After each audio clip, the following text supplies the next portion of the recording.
Global styling allows you to change your colors and your typography connected to global styling in just a few clicks across your website. Here I have a specific scheme. You can see I have green and I have orange, and then I have used specific fonts. And I've tied these into global styling. The global styling is accessed from the sidebar on the left, where you see the little paintbrush that says styling. At the top, you have presets, and these are colors and typography assigned to a specific preset. You can cycle through them and look how quickly your website updates with these presets, giving you a little bit of an idea of what else you can do with the website. The colors are locked in here with these swatches below and the typography presets below that. If you want to bring in your custom, choose one of the styles to change, and then you can bring in a hex code for the color, or you can go ahead and just make the color changes as you see fit.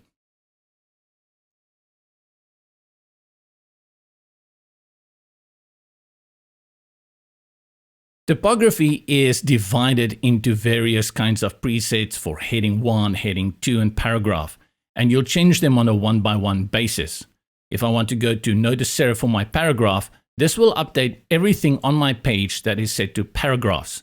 Observe this one over here. As I filter through various kinds of fonts, you can see how it updates in real time. Together with this, you can also make presets for the size, weight, line height, and letter spacing. And this not only applies to what you see on the desktop, but you can also select the tablet and the mobile device and then make those changes as presets for those displays as well. This way you go through all of these and you set them up exactly the way you want them to appear on your site for each and every of these various settings. You can add your own here at the bottom by clicking Add New and then set it up. Where you apply these is whenever you bring in a text element, it brings in placeholder text that is set under typography to the paragraph setting. From the drop-down, you will see everything is here and also those custom ones that you have created.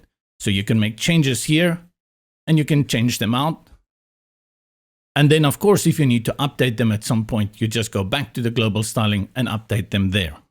Also note that the heading 1 to heading 6 comes with HTML tags that you can access on the settings within the text toolbar at HTML tag, and you can change them here if you needed to.